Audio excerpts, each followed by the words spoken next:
All right, we're live. Hey there. Hey Rick, how you doing? I am doing great for a Freak Out Friday. Freak Out Friday. Well, I want to say hi to everybody. We are streaming in Truth Bomb Activist, but live on Facebook. But we are also on the platform we're on is through Uphill Media. If you haven't had a chance to check them out, please do. My segment is Progressive Massachusetts, and my comments are not limited to Massachusetts. Fair warning. Um, Rick LaFave is hosting this for me, as usual. Oz, the man of the hour. Thank So, you very Rick, you're going to much. come into the frame. I am in the frame. I'm here holding down my end. All right, Literally. holding Literally. down your end. Yeah. Very careful, very careful, important work you do. Thank you. You're All right, welcome. so um, we want to talk about if you've been at all following, and don't take it personally because there's a lot to follow right now. Any of my posting in Truth Bomb Activists or in on my personal timeline on Facebook and a number of tweets as well on Twitter. You will see that I've been very much focused on the economic side of the equation. I mean, there is obviously a lot of reason to be concerned about the medical, the clinical, the health side of the COVID-19 virus, and what the havoc that it's having on our communities, our lives, at very, very granular levels. I mean, it's not just you know the fact that we can't go to work or that we have to work remote. Some of us can't work at all. There's so much fallout from this that we just took things for granted in our everyday life that we are now confronting. And one of the things I want to talk about is our government's response to the events of the last, several weeks now. Certainly the last week in particular, as the COVID-19 virus and the infection rates have gone up. Um, we have been looking more and more to Donald Trump, to our congressmen, to our legislators, to our agencies, to the bureaucracies to provide solutions and support to the community, to our citizens, and to our healthcare institutions as well. I mean, all the way around, it's a 360-degree impact issue. Um, so, what did our esteemed leaders provide us with, or what are we looking at right now? If you've been following my timeline, I posted Sagar and Jetty in crystal balls. Rick did a really good job. Thank you for sharing that. He brought it to my attention this morning. I had been posting on the prospectorg.org article entitled Unsanitized, the Ghost of Bailouts Past and Means Testing Present. It's a very good, not a long article, but a very well written article that gives us a little bit more detail. Than although I think the Rising program gave us a good snapshot. If you want a little bit more detailed information and hyperlinks in that article, Rick, can you attach that article to the YouTube Yeah, I'll once put it's it. I'll put released? it in the rundown as soon as we finish up the program. Awesome. Awesome. Because there's hyperlinks in there that will even take you to the House Finance Committee, Maxine Waters' proposal, which, say this is not a time for quibbling with, who comes out with, whether it's Republican or Democrat, whether it's a progressive or not. Maxine Waters, I was actually impressed with what I saw. They should have listened to her. Um, her proposals were much more in keeping with Bernie Sanders. And those of you that know me, I am a Bernie-crat. I believe it called for $2,000 a month checks. That's not what we got. They didn't listen. So I'm calling this the Trojan horse bailout bill, because as far as I'm concerned, and if you read that prospect.org article, you'll find out that there's very little real help for the average American citizen in this bill. But there's a ton of things in here for the corporatists, for Boeing, for the airlines, for businesses, for the large businesses. Still doing some drill down, quite frankly, in my office. My company is doing some drill down on the provisions in terms of the medium and small businesses. But as far as big business, we're talking the Boeings, American Airlines. I'm sure those financial institutions. It's a very rich package. What concerns me about that package is even though there was mention of it, there is no provision prohibiting these organizations, these companies, from buying back their stock. None whatsoever. And that's something that we had been concerned about. Not in there. Nothing. Mum's the word on that. There is some language about capping or limiting CEO compensation. If they are able to buy back their stock and increase the valuation of stock before the CEOs cash out, then you know what? They're just making it up on the other end. So not a lot of detail yet on how they're capping the CEO compensation, but there's absolutely nothing. There's no prohibition as far as we can see in terms of stock buyback, which is what they did before. What else is in here? Let's see. Very, very gray language that they allude to in terms of, again, restrictions on these corporations. It's very open. There's a lot of what we call legal elasticity. They can use it for operating and other expenses. The bill was crafted, or the language was crafted to encourage the use for maintaining employees on their payrolls, or maintaining keeping their workers employed, keeping them engaged as much as possible. However, again, it's pretty gray. Lindsey Graham, he's an appalling man. I think the man is probably as callous and as cruel as can be. Either that or ignorant or both. I'm not quite sure which. It would be selective ignorance, because he was quoted as saying that he wants these checks. He opposes the checks to go to citizens immediately, and that the unemployment standard should kick in, and that this will more or less address the problem.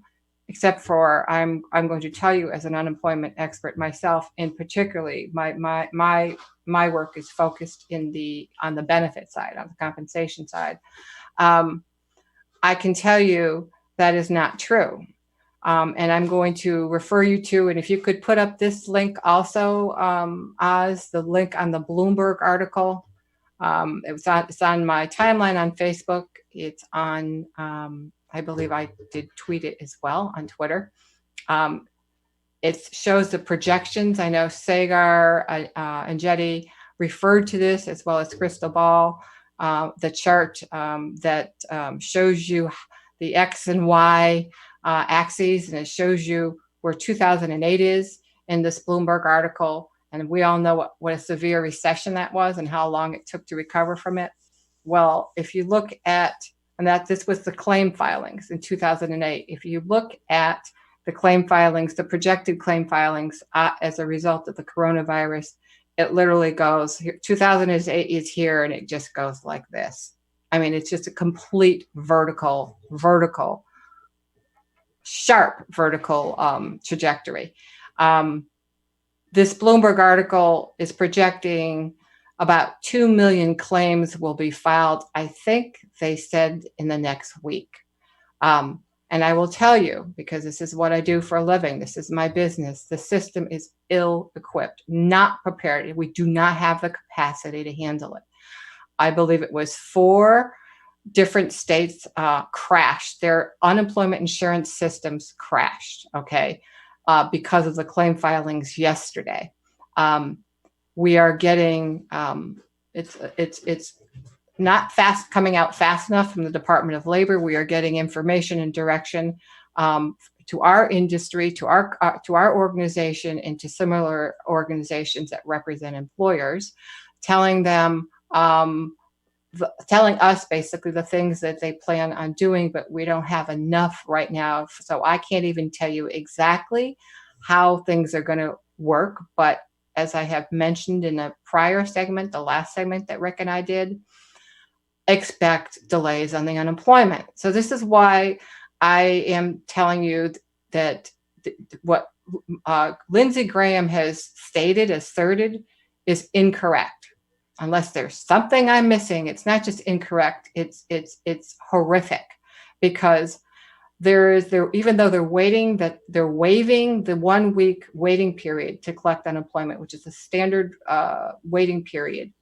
They typically will waive it during emergency periods of, when we're in a steep economic decline or a recession.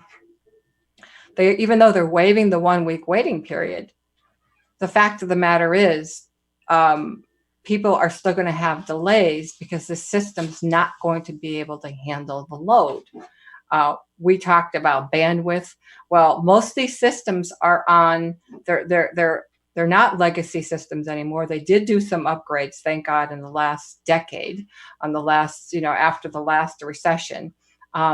Most states, particularly the ones that are more populated, have newer systems, but there's only X amount of bandwidth and load that those systems can take.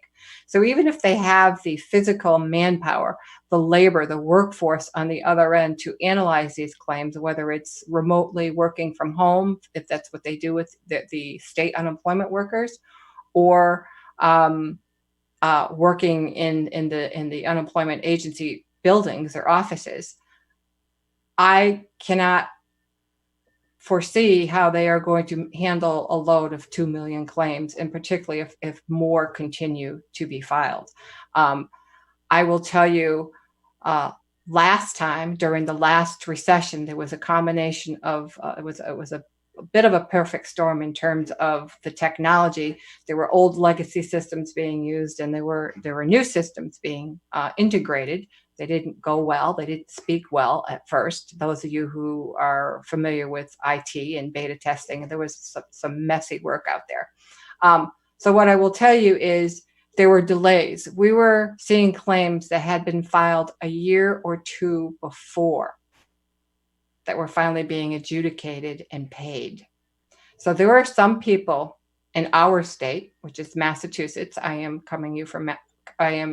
broadcasting from Massachusetts, that they had such a backlog of claims that were filed that they waited a year, some of them 2 years, to be adjudicated and to be paid. And when I use the term adjudicated, it means that there might have been an issue why they flagged and didn't get paid. In this case, I'm hoping the Department of Labor and all the state agencies understand the importance of, I don't want to say paying blindly, but putting through these claims based on the best technology, the most efficient systems to get these people paid. Because if under this Trojan horse bill, again, I'm going to ask you to follow those links that are going to be posted with this. Read these articles. Read that prospect.org article. Read the Bloomberg article. And I encourage you to watch Crystal Ball and Sagar's The Rising synopsis of this ridiculous bailout bill. And you will see that unlike the numbers we had heard about, that Trump bragged about, that Mnuchin talked about, that Democrats were a little quiet on that because we know they were resisting it. Excuse me, allergy time here. The means testing, which the Democrats wanted to happen, which they were leaning into, that appears to have been ruling the day on this bill, because that is what is being proposed right now. And what that means is, because of means testing, if somebody has not worked, if they look at 2018 and they weren't, there's language that says if they didn't file an income tax, or they didn't have basically any tax refund or any they didn't have to file a tax return, or were not eligible because of their earnings, then they are going to see not $1,200. I had heard as much as $3,000, $400 a quarter. And then we had heard all sorts of numbers speculated. And then we heard $1,000 a month. And then we heard $1,200 a month. I heard $2,400. Right now, we're down to one $600 payment for about, if you go by the numbers in prospect.org, which I'm gonna go by, that would impact about 75 million people. 75 million people. Let me just look at this. Hold on one moment. Would receive that payment. Hold on one sec. You threw this together fast to get it out here.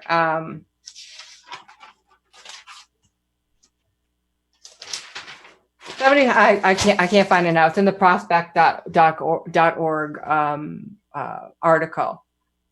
$1,200 was the amount that they're saying is going to be the single payment. Again, single payment. We're not talking month to month to month. One payment. Wall Street got a bailout in 2008. The banks did. Big businesses did. GM, you name it. Okay. They all got bailed out. This is bailout number 2. I'm calling it the Trojan horse bailout bill because it's exactly what it is. They're riding in on this coronavirus, on COVID-19, and we are still stuck with the fallout. They will be okay from the looks of it. Maybe they won't be. Maybe they'll suffer a little bit. And all I can tell you, they are not going to suffer anywhere near as much as American citizens are going to. Because if you're looking at one single $600 payment for 75 million people, or a $1,200 payment that's maximum, that will be means tested. So it starts to fade. It starts to basically be offset at around $75,000 a year, regardless of what your expenses are, regardless of what your lifestyle is, regardless of how many children you have. And then at $99,000, you're not getting anything, which, again, depending what your level of what your expenses are, you may be middle class, but you're gonna get hit. You're gonna get hit hard too. On top of that, one of the things that was proposed, but it doesn't seem, or it was certainly brought up, I believe, in Maxine Waters' proposal, was to immediately get money, $2,000, she says, a month to the American citizens, and to hold an abeyance, basically do a timeout on credit card debt, on mortgage, on loans, on anything that would, other than survival, that American citizens would be required to be paying. So on rent, on mortgages, so that this could be used for food, for healthcare, for whatever immediate essential needs must be paid for. Because here's my big concern: there's going to be a gap between the if someone's eligible. In order to be eligible, they would have had to have been working. Okay, so it's one of the standards for unemployment. In order to be eligible for unemployment, you had to have been displaced from employment. So what happens to the people who were not employed or underemployed? They're going to get what? And that's what's very unclear. It sounds like most are going to, certainly they're not going to get unemployment, because you have to have been employed to get unemployment. You have to have been displaced from your job. So even with the most liberal interpretation of the unemployment laws, they're not going to address the people who have been employed by the gig economy, who have been underemployed, who are like, they may have been a waitress, or they may have been in food service, depending on tips.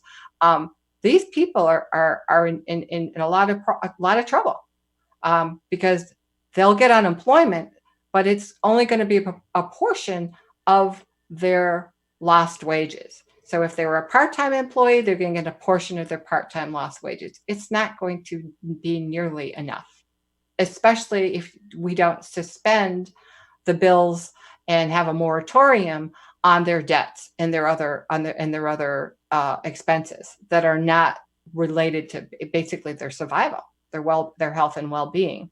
So hopefully I break that down well enough, Rick, where the urgency of getting this federal bailout and sufficient revenue, sufficient cash in the hands of Americans is critically important right now. It can't be done by means testing. It can't be based on what their income was in 2018, because if they weren't working in 2018, or they were working in 2018 and they base it on what their income is right now and say they got laid off in the last 6 months or the last 2 months, then they won't be qualified.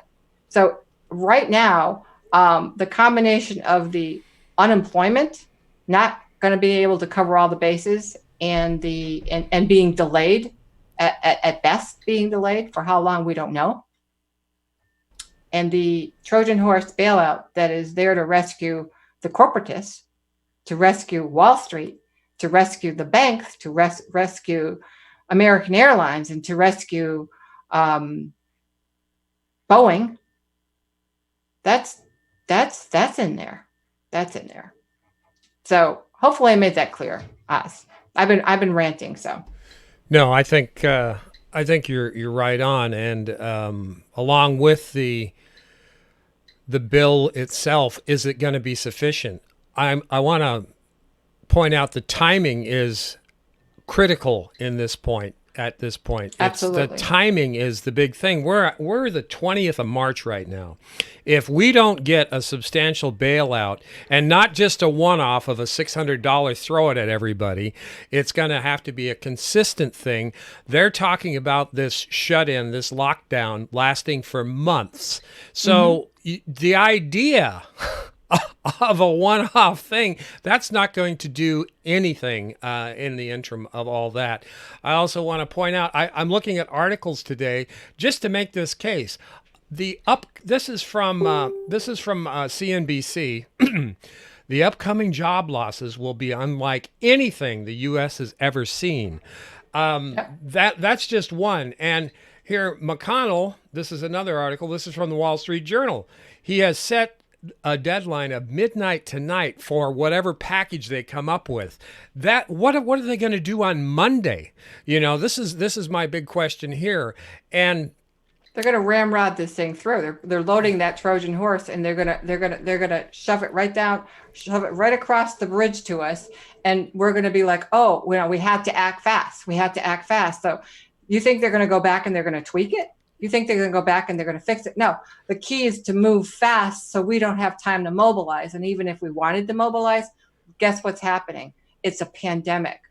Oddly enough, we can't go out into the streets, can we? There's their timing again. It's perfect timing. It's perfect timing. It is the perfect storm.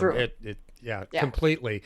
This reminds me of, I heard stories of was it Henry Ford who would drive down the street and throw quarters at people back in the day, and that's what that $600 feels like to me, as they're just throwing out crumbs, or it's almost a let them eat cake scenario. It is. It's cruel. It is cruel. It's draconian. It's cruel. It's, I don't know if I have enough adjectives to describe how bitterly disappointed I am to see what was talked about, what was floated. So people, and they did it on purpose because people heard this, they latched onto it. They got some props for it. Trump crowed about it. He's looking so presidential. Moved the needle on his approval ratings, right? Didn't it? And it's working. As his approval ratings are up 10% this week. Right. Of how he's handling it now. Little late, but yeah, absolutely. I another point that I want to look at here is people are scared to death, and we don't need any more shock to this system. And it's a time where, if you're wondering, is this a litmus test for our government? Well, guess what? They've already failed that litmus test. And when using the title of this show, the Trojan horse bailout, look at who's inside that Trojan horse and who they're working for. It's Wall It's Street. not It's the big us, banks. right? It is not us. No. And that's people need to understand that. And so many of us, I'm not selling anybody short who is engaged. We see this happening. So this is, I want to just circle back.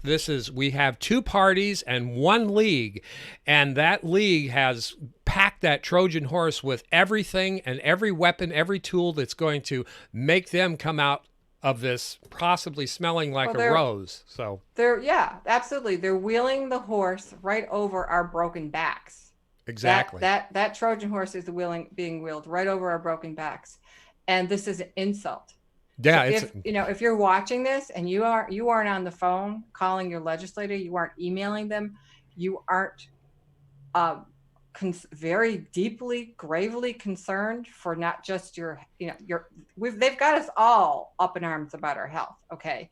But I will risk saying this, that the cost of this Trojan horse bill, the long-term costs, and I would say even the immediate costs, are going to probably do more damage to the American people than the fatalities we're going to see racked up with COVID-19. I do your research on COVID-19 and focus very much on the infection rates versus the death rates. I am not a person that's going to minimize this, but I will tell you I've spent a lot of time analyzing the data. And Ben Swan put out a very good video about this. And what's the real relevant data? What are the relevant metrics?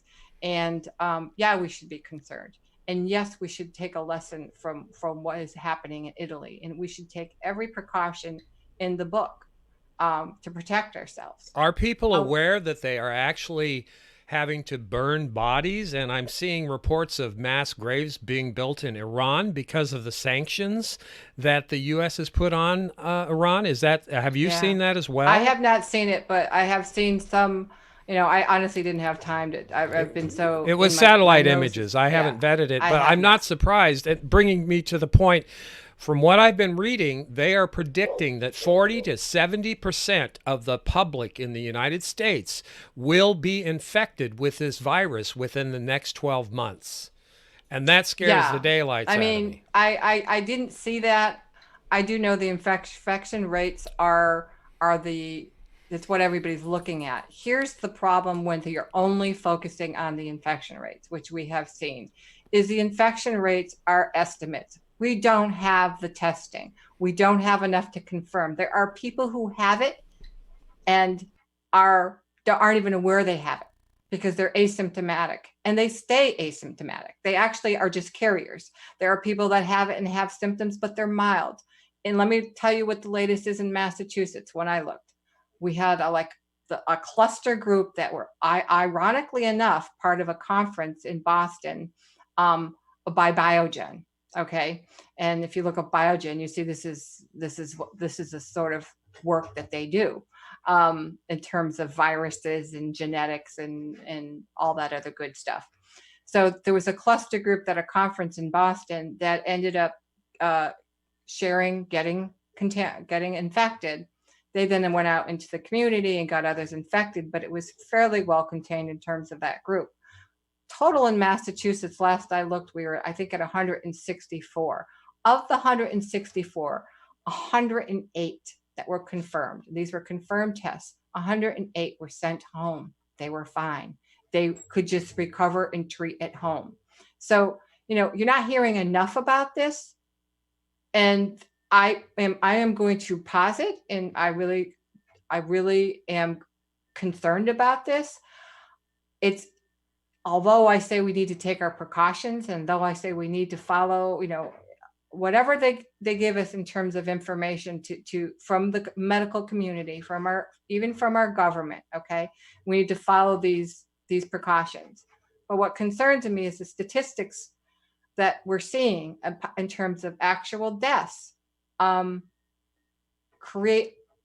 There's a huge delta. There's a huge gap in the narrative, in the rhetoric, and what we're hearing, and then and what is it feeding? And then we want to do another segment on this. We want to talk about the psychological impacts of how this is affecting our society, and how this is affecting our judgment, and the stress it's putting on our the people in our communities, Yeah. in the world, Yeah. but Yeah. in This particular is, in our communities. yeah, Um, this is where you want to go. And being that we want to wrap this, can we mhm. talk about what we are doing with this right now? We're making the segment shorter, and we're going to Yep. come on and be focused on the topic like we did here. We didn't digress too much into COVID, but No. it's an essential part of the economic issue of this Trojan horse mess. So if you could kind of give everybody the concept of what Progressive Massachusetts and Suzanne Murphy is going to do with Oz here and whoever else, that Sure. might be helpful.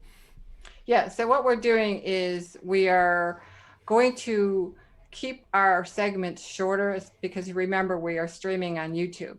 So we want to keep the segments shorter, and then we're gonna basically cut them off at a shorter duration. We're shooting for around 30 minutes, topic centric, and then launch another YouTube video on the next topic, so that we don't lose people or we don't get too digressive. We also will continue to do things in Truth Bomb Activists, in TBA, which is a private Facebook group that largely supports our work here, and does a lot of sharing of information. We will do exclusive. I still want to do exclusive content for them, or certainly give them the jump on live feeds where they can be interactive on the live feed. But this is going to be a little bit different in terms of programming format. That sounds great. And when do you think we will be able to get out there next with an op-ed? Well, we'll see. We'll see what you and I can come up with in terms of our bandwidth, in terms of time. I mean, I'm spending a lot of time, as you know, and as you have, doing research, because before I go live with something, I want to make sure that I've vetted it out. In terms of the unemployment piece, I do want to add one other comment, that there were some inaccuracies in what Yes. Crystal Ball Yes. had reported in her segment with Sagar. Again, it's a live feed that they did on this bailout bill. She indicated that those who were being furloughed would not be qualified for unemployment benefits. That is incorrect. Furlough does not mean you're unqualified. Even if you're furloughed, even if you still have a job and an employer to go back to, if there's a break in service and you have no money coming in, you're not being compensated, you have no what we call compensable wages, which would be the case with a furlough. Unless you have a salary continuation package, you will be eligible. Typically, the states vary, but typically, even if you're part-time and you lose your employment, you're going to be eligible for a portion of those part-time wages. If you're fully unemployed, you are fully employed, and you lose your job, you're displaced because of COVID. Whether or not you're sick or not is not the point. It's if you're displaced, including if you have to take care of you're not able to go to work, even if work's available, because you have lost childcare. These are all mitigating circumstances which will be considered, and your claim will most likely be paid. They are suspending what they call the work search criteria, which means it's kind of crazy to ask people to go out looking for work. Obviously, many people do that online, but to go on interviews, many people do that online as well. But to actually get a job that you can't report to is kind of silly. So they are suspending that criteria. There were a few other inaccuracies in what she had reported, and I understand she's not an unemployment expert. That's fine. She did a great job. They did a great job. But if you are furloughed, if you are told not to report back to work, if you were told you have no work available to you, even though they continue to be a business, they continue to be an ongoing operation, but your particular area or division is impacted, you will be eligible for unemployment. And if you have questions, I would encourage you to you can go online to the state unemployment agencies. They each have a online presence information there. You can feel free to DM me if I can get to you. I will certainly get you, and I will be happy to give you some free advice. Okay, that's terrific. I just want to tell everybody, our Uphill Media family, that Progressive Washington will be coming on in a couple of hours. You might see me there. I'll be engineering it for sure with Amber King. Hope you tune in. She's working on the show right now, feverishly, amongst everything else. So again, I want to thank Suzanne Murphy for her wonderful show here and her Thank you. timely and wonderfully accurate information. She is an unemployment expert. That's what she does. So if you want to weird talents. yes, weird talent. So I will bid everyone adieu. And Suzanne, till next time. All We'll right. see You take you. good care. Take care, everyone. Thank you so All right. much. Have a great day. You too. Bye.